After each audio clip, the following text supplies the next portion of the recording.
مریم نواز شریف نے حال ہی میں آزاد جموں و کشمیر میں اپنی دھماکےدار الیکشن مہم مکمل کی ہے، جہاں انہیں عوام نے ہاتھوں ہاتھ لیا۔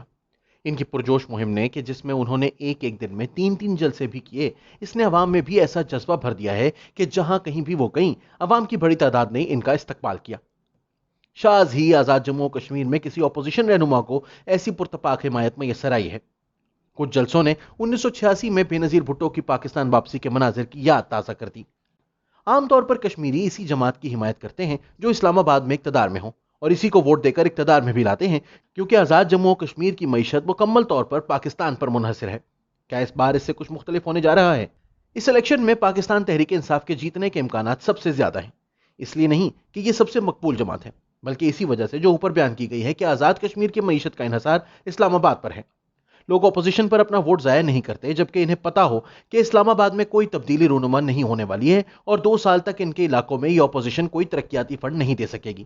اس کے باوجود عمران خان کے جلسوں میں وہ جوش و خروش نظر نہیں آیا، اور ان کے دیگر لیڈران کے جلسے بھی بے رنگ تھے، کیونکہ ان کے پاس دکھانے کے لیے کوئی سبز باغ ہے، نہ ہی اپنا کوئی کارنامہ۔ ان کا یہ یک نکاتی ایجنڈا کہ اپوزیشن کے تمام رہنما چور اور ڈاکو ہیں، اب عوام کے لیے محض ایک خالی نعرہ بن کر رہ گیا ہے، کیونکہ ریاست کے تمام ادارے، خواہ نیب ہو، FIA یا پھر FBI، ایک بھی اپوزیشن رہنما کو کوئی سزا نہیں دلوا سکے، حالانکہ بہت سے جج حکومت کو مطمئن کرنے کے لیے جس حد تک جا سکتے تھے گئے ہیں۔ الٹا PTI حکومت کی خراب معاشی پالیسیوں نے عوام پر اتنا بوجھ ڈال دیا ہے کہ نواز شریف حکومت اس کے مقابلے میں ایک سنہری دور لگنے لگا ہے۔ ایک حالیہ گیلپ سروے کے مطابق 80% کشمیری اپنی روزمرہ کی ضروریات زندگی کے لیے پریشان ہیں، مثلاً پینے کے صاف پانی کی قلت، بجلی کی لوڈ شیڈنگ، مہنگائی، صحت کی ناکافی سہولیات، بے روزگاری، تعلیم کی کمی وغیرہ۔ سروے کے مطابق صرف 3% لوگ کرپشن کو ایک بڑا مسئلہ سمجھتے ہیں۔ اس پر متضاد یہ کہ حکومت کی بھارت اور کشمیر پالیسی سے عوام زیادہ خوش نہیں ہیں۔ اگست 2019 میں جب نریندر مودی نے بھارتی آئین میں سے آرٹیکل 370 کو نکالا تو عمران خان مظفر آباد گئے اور آزاد کشمیر کے بپھرے ہوئے وزیر اعظم راجہ فاروق حیدر کو مشورہ دیا کہ جذبات میں آ کر لائن آف کنٹرول کو عبور نہ کریں، کیونکہ اس سے بھارت کی جانب سے رد عمل آ سکتا تھا۔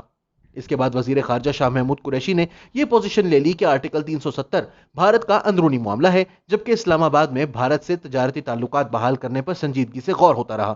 بعد ازاں یہ فیصلے واپس لینے کے اعلانات ہو گئے، لیکن کشمیریوں کے یہ شکوک و شبہات دور نہیں ہو سکے کہ پاکستان تحریک انصاف کی بھارت اور کشمیر پالیسی میں سے کچھ برآمد ہونے والا نہیں ہے۔ پاکستان پیپلز پارٹی کا بھی کشمیر میں ہمیشہ سے ووٹ بینک رہا ہے۔ اسٹیبلشمنٹ کے ساتھ اس کے بہتر ہوتے تعلقات شاید اس کو ان انتخابات میں مزید فائدہ دیں۔ ووٹرز کو علم ہے کہ وہ اسلام آباد میں فی الحال اور مستقبل قریب میں بھی حکومت بنانے کے قابل نہیں ہونے والی، لیکن اگر اس کو ووٹ دیا جائے تو یہ آزاد جموں و کشمیر میں تحریک انصاف کے ساتھ اتحاد میں شامل ہو کر حکومت کا حصہ بن سکتی ہے، اور یوں ان کے مقامی مفادات کا تحفظ کر سکے گی۔ شاید یہی وجہ ہے کہ بلاول بھٹو زرداری ایک الیکشن مہم کو درمیان میں چھوڑ کر امریکہ روانہ ہو چکے ہیں۔ وہ اچھی طرح جانتے ہیں کہ موجودہ صورتحال میں وہ آزاد جموں و کشمیر کے انتخابات پر ایک خاص حد سے زیادہ اثر انداز نہیں ہو سکتے۔ 2 حالیہ واقعات نے اس انتخابی مہم کو لیکن گہنا دیا ہے۔ پہلے تو کشمیر اور گلگت بلتستان امور کے وزیر علی امین گنڈاپور کی جانب سے تمام انتخابی قواعد اور ضوابط کو بالائے طاق رکھ کر انتخابی مہم میں حصہ لینا ہے۔ ان کا الیکشن کمیشن کے واضح احکامات کے باوجود انتخابی مہم میں موجود رہنا اس بات کا ثبوت ہے کہ الیکشن کمیشن کمزور ہے اور یہ اپنی رٹ رکھتے ہوئے ایک صاف شفاف الیکشن نہیں کروا سکے گا۔ دوسرا واقعہ ISI کے ایک اسٹیشن کمانڈر کا تبادلہ ہے، جس پر الزام تھا کہ یہ انتخابات میں دھاندلی میں ملوث تھا اور پاکستان تحریک انصاف کی ایک ATM کو آزاد جموں و کشمیر کا وزیر اعظم بنانے پر تلا تھا۔ عمران خان کی جانب سے یہ ایماندارانہ اقرار کہ PTI امیدواروں میں کچھ 2 نمبریے بھی شامل ہو سکتے ہیں نے ان کی جماعت کی مقبولیت میں کوئی اضافہ نہیں کیا ہے۔ اس الیکشن مہم کی سب سے حیران کن بات بہرحال مریم نواز کا 2 ٹوک اور پر اعتماد لہجہ ہے۔ وہ لوگ جو الزام لگا رہے تھے کہ نواز شریف اور مریم نے خاموشی سے شہباز شریف کا اسٹیبلشمنٹ نواز بیانیہ اپنا لیا ہے، انہیں دوبارہ سوچنے کی ضرورت ہے۔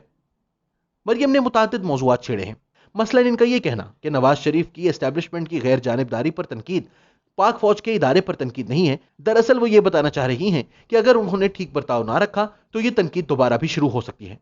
پھر وہ کہتی ہیں کہ مسلم لیگ نون کے لیڈران جن پر غداری کے الزامات لگائے جاتے ہیں وہ دراصل حقیقی محب وطن پاکستانی ہیں جن کی عوامی خدمت کی ایک تاریخ ہے۔ ان کا یہ کہنا کہ تحریک انصاف اور اسٹیبلشمنٹ اب ایک صفحے پر نہیں رہے، اس بات کا اشارہ تھا کہ نون لیگ کے لیے سیاسی راستے دوبارہ کھلنے میں شاید اب زیادہ دیر نہیں۔ جب وہ کہتی ہیں کہ پاکستان کے مسائل کا حل اسی صورت میں ممکن ہے جب ووٹ کو عزت دی جائے، تو اس کا مطلب یہی ہے کہ اسٹیبلشمنٹ انتخابات میں دھاندلی کی سازش میں شامل ہو کر پاکستانی عوام کو ایک حقیقی عوامی حکومت سے محروم کرنے کی کوشش نہ کرے۔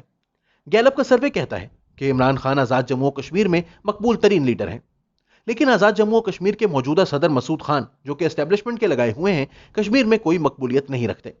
سروے میں یہ بھی کہا گیا ہے کہ زیادہ تر کشمیری موجودہ راجہ فاروق حیدر حکومت کی کارکردگی کو خاصا اطمینان بخش سمجھتے ہیں۔